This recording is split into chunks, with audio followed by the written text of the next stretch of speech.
Hello, नमस्कार दोस्तों। उम्मीद है आप सभी लोग अच्छे होंगे, बहुत बढ़िया होंगे आप सभी लोग। तो जैसा कि हम लोग अभी पॉलिटी में इम्पॉर्टेंट टॉपिक है उसी को हम लोग पढ़ने जा रहे हैं और यहाँ से प्रश्न पूछे ही जाते हैं। हम लोग एमसीक्यू भी यहाँ पे करेंगे और जो पढ़ने के बाद जो पूछा गया सवाल है ना, पूछा गया सवाल है उसके बारे में भी हम लोग चर्चा करेंगे। तो आइए हम लोग एक बार रिवाइज ही कर लेते हैं। यहाँ से प्रश्न पूछे जाते हैं, बहुत इंपॉर्टेंट टॉपिक है। निर्वाचन आयोग हो जाएगा, है ना। निर्वाचन आयोग से हमेशा किसी भी एग्ज़ाम में पूछा ही जाता है। तो देखिए, सबसे पहले हम लोग देखेंगे कि तारकुंडे समिति और गोस्वामी समिति का संबंध भी आपसे पूछा जाता है। तारकुंडे समिति और गोस्वामी समिति का जो संबंध है आपसे पूछा जाता है, किसका संबंध किससे है। तो इसका संबंध यहाँ पे देखिए, चुनाव व्यवस्था में आमूल चूल जो सुधार थी उसी से इसका संबंध था, है ना। तारकुंडे समिति और गोस्वामी समिति का जो संबंध है चुनाव व्यवस्था में आमूल सुधार से हो जाता है ना।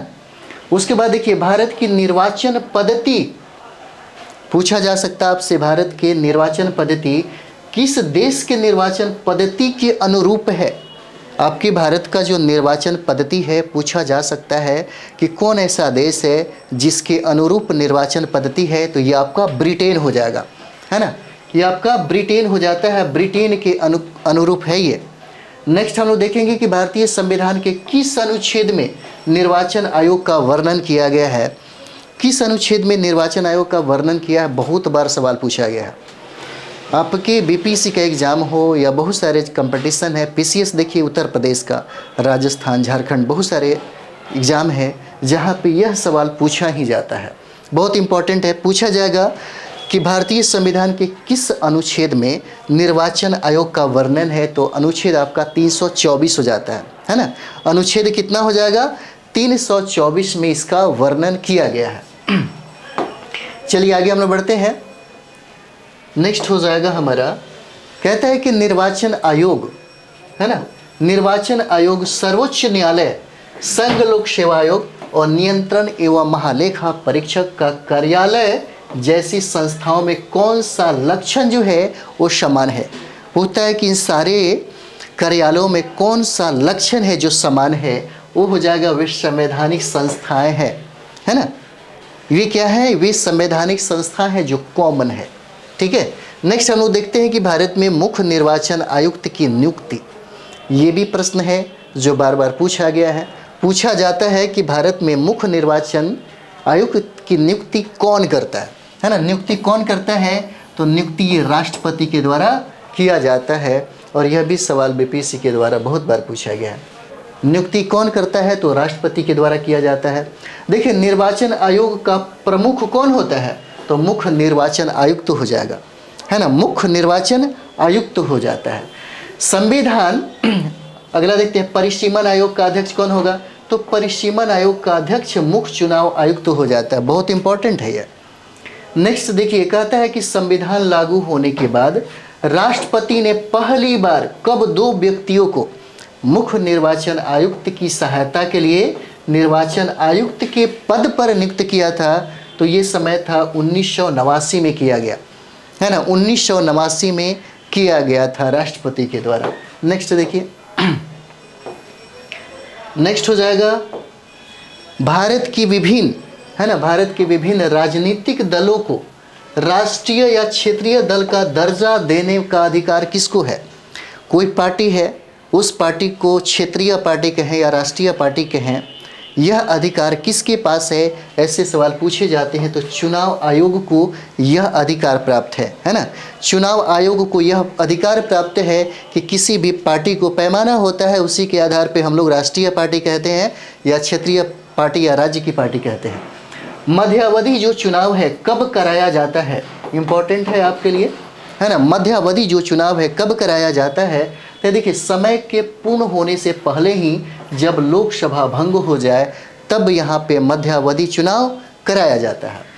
नेक्स्ट हम लोग देखते हैं कि भारत में सार्वजनिक मताधिकार के आधार पर प्रथम चुनाव कब हुआ था, है ना। यहाँ पे देखिए क्या कहता है कि सार्वजनिक मताधिकार के आधार पर प्रथम चुनाव कब हुआ था, तो ये 1952 में हुआ था। देश हमारा 1947 में आज़ाद तो हुआ, बहुत सारे ऐसे राष्ट्रीय नेता हैं, है ना, जिन्होंने पद को ज़बरदस्ती ही क्या किया, हड़प लिया। चुनाव तो बाद में होता है, चुनाव बाद में हुआ कब, 1952 में, है ना। भारत में पहली बार महिलाओं को मताधिकार कब प्राप्त हुआ?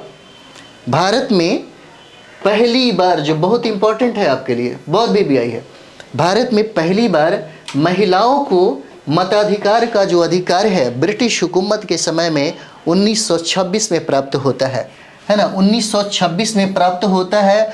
और 1926 में महिलाओं को मत देने का, यानी कि मताधिकार का अधिकार इनको दिया जाता है।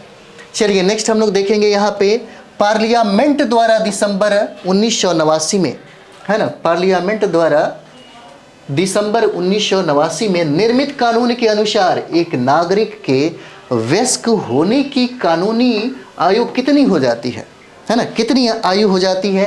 तो ये आपका 18 वर्ष हो जाएगा, है ना, 18 वर्ष हो जाएगा। भारत में मतदान की आयु सीमा को 21 वर्ष से घटाकर 18 वर्ष कर दिया गया। पहले मतदाता की जो उम्र थी 21 वर्ष रखा गया था। बाद में 61वां संविधान संशोधन के तहत इसे 21 यानी कि 21 से घटा करके 18 वर्ष कर दिया गया। और यह किया गया 1989 ईस्वी में किया गया, है ना, 1989 ईस्वी में किया गया। और यह संशोधन था 61वां संविधान संशोधन के तहत इसको किया गया।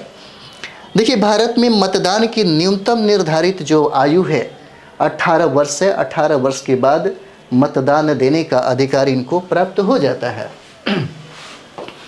चलिए यहाँ पे हम लोग देखते हैं, चुनाव के समय किसी चुनाव क्षेत्र में चुनाव प्रचार कब बंद करना होता है? तो देखिए, मतदान समाप्त होने से 48 घंटे पहले इसका समाप्ति कर दिया जाता है ना।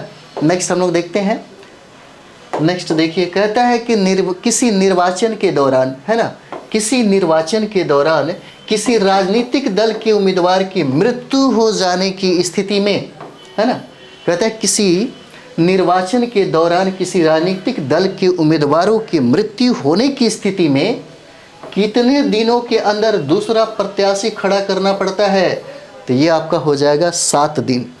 7 दिन हो जाएगा, है ना, 7 दिनों के अंदर में दूसरा प्रत्याशी खड़ा करना पड़ता है। नेक्स्ट है कि मुख्य निर्वाचन आयुक्त को, है ना, मुख्य निर्वाचन आयुक्त को प्रति माह कितना वेतन मिलता है? तो ये 2.5 लाख रुपए हो जाएगा। जैसे राष्ट्रपति को कितना है तो 5 लाख रुपए हो जाता है ना। तो मुख्य निर्वाचन आयुक्त को प्रति माह जो वेतन मिलता है 2.5 लाख हो जाएगा। और अन्य निर्वाचन आयुक्त को प्रति माह, है ना, 2,25,000 रुपया वेतन मिलता है। 2,25,000 रुपये का वेतन मिलता है। चलिए, एक बहुत इंपॉर्टेंट है, मुख्य निर्वाचन आयुक्त की पदावधि कितनी होती है ना? या तो 6 वर्ष होगी, नहीं तो 65 वर्ष की आयु प्राप्त हुआ है ना। इन दोनों में से जो भी पहले हो जाए तब ये पदावधि समाप्त हो जाती है। 6 वर्ष या 65 वर्ष की आयु जो भी पहले पूर्ण हो जाए, ये मुख्य निर्वाचन आयुक्त के साथ होता है। अन्य निर्वाचन आयुक्त के साथ, ये इंपॉर्टेंट है आपके लिए, ऐसे सवाल पूछे गए हैं, बहुत बार पूछे गए, दोनों जो सवाल है पूछा गया है। अन्य निर्वाचन आयुक्त की पदावधि कितनी होती है?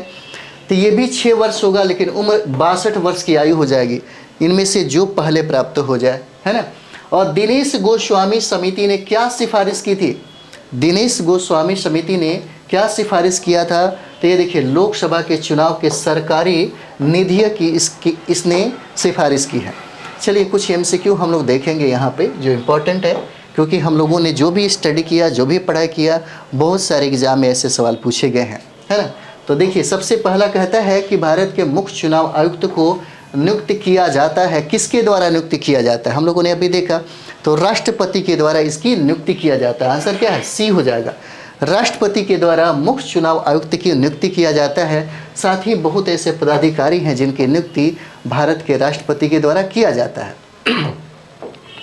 नेक्स्ट हम लोग देखेंगे यहाँ पे, भारत का संविधान, है ना, भारत का संविधान निम्नलिखित अनुच्छेदों में से किस एक के अंतर्गत एक निर्वाचन आयोग का प्रावधान करता है? और ये बहुत भी आई है। मैंने कहा था देखिए, मध्य प्रदेश के पीसी से पूछा और यूपी के पीसी से पूछा हुआ है और बीपीसी में यह सवाल पूछा हुआ है।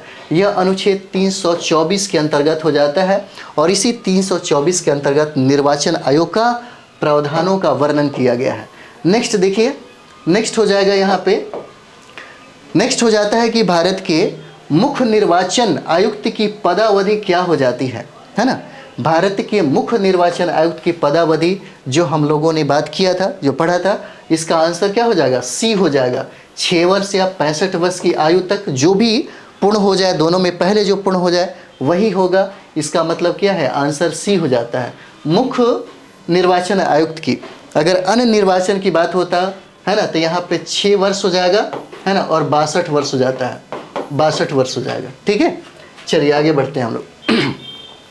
और ये देखिए, उत्तराखंड के पीसीएस में 2012 में पूछा गया, उत्तर प्रदेश पीसीएस में 2012 में ये सवाल पूछा गया है। चलिए हम लोग यहाँ पे देखेंगे। नेक्स्ट हमारा हो जाएगा, केंद्र और राज्य की व्यवस्थापिकाओं के लिए मतदान की न्यूनतम उम्र की सीमा 21 वर्ष से घटाकर कितना, 18 वर्ष कर दिया गया। कब किया गया, तो 61वां संविधान संशोधन के तहत किया गया 1989 में। आंसर क्या हो जाएगा, सी हो जाता है ना। 61वां संविधान संशोधन के तहत 1989 में इसको किया गया और इस समय है ना 21 वर्ष से उम्र घटाकर 18 वर्ष कर दिया गया मतदान देने के लिए। चलिए आगे देखेंगे। और ये भी सवाल देखिए, उत्तर प्रदेश पीसीएस के मेंस में भी पूछा है 2010 में, और पीसीएस मेंस में 2007 में भी पूछा है, और उत्तराखंड पीसीएस में 2006 में भी यह सवाल पूछा गया है।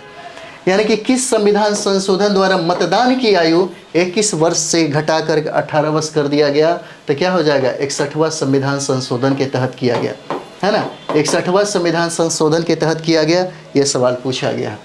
चलिए नेक्स्ट हम लोग देखते हैं। यहाँ पे देखिए, एक और भी पूछा गया है कि निम्न में से है ना, निम्न में से कौन सा चुनाव निर्वाचन आयोग द्वारा संपादित नहीं किया जाता है ना। तो संपादित स्थानीय निकायों के द्वारा नहीं किया जाता, स्थानीय निकाय है इसका संपादन नहीं किया जाता है निर्वाचन आयोग के द्वारा। बाकी राष्ट्रपति का भी चुनाव है, लोकसभा और राज्यसभा सबका चुनाव करवाया जाता है ना। आंसर क्या हो जाएगा, डी आंसर हो जाता है। चलिए आगे बढ़ा जाए। और देखिए, उत्तराखंड में पूछा हुआ है, उत्तराखंड के यूडी एलडीसी में ये मेंस में सवाल पूछा गया। तो यहाँ पे हम लोग देखते हैं, कुछ पॉइंट भी है। अन्य निर्वाचन आयुक्त अपना त्यागपत्र किसको देते हैं, है ना। अपना त्यागपत्र किसको देंगे, तो राष्ट्रपति को अपना त्यागपत्र देते हैं। नेक्स्ट है दिनेश गोस्वामी समिति, है ना। दिनेश गोस्वामी समिति का संबंध जो है किससे हो जाएगा, तो निर्वाचन सुधारों से हो जाता है। इसका संबंध किससे हो जाएगा, तो निर्वाचन सुधारों से हो जाएगा। देखिए कहता है यहाँ पे कि निर्वाचन आयोग का कार्य नहीं है, कौन सा, तो उम्मीदवारों का चयन करना इसका कार्य नहीं है, वर्क इसका नहीं है। मुख्य निर्वाचन आयुक्त की नियुक्ति तथा उसको पदच्युत करने का अधिकार किसको है, ठीक है। मुख्य निर्वाचन आयुक्त की नियुक्ति और उसको पदच्युत करने का अधिकार राष्ट्रपति को हो जाता है ना, राष्ट्रपति को। निर्वाचन आयुक्त की सेवा शर्त तथा कार्यकाल निश्चित करता है, कौन करता है, तो इनमें विशेष प्रावधान है, संविधान में ही इसमें उपबंध किया गया है। नेक्स्ट हम लोग देखेंगे कि लोकसभा, है ना, लोकसभा अथवा विधानसभा के किसी चुनाव प्रत्याशी की जमानत राशि कब जब्त किया जाता है, तो जब वह कुल मतदान के 1/6 मत भी प्राप्त नहीं कर पाता, तब उसकी जमानत राशि जब्त हो जाती है। ईवीएम का प्रयोग भारतीय चुनाव में कब से प्रारंभ हुआ, है ना, ईवीएम का, तो यहाँ पे देखिए ये कहता है ना, ये हो जाएगा आपका 1997 से इसका, है ना, प्रारंभ हो जाता है। तो ये चुनाव यानी कि निर्वाचन आयोग से जितने भी प्रश्न बने हम लोगों ने इसको देखा।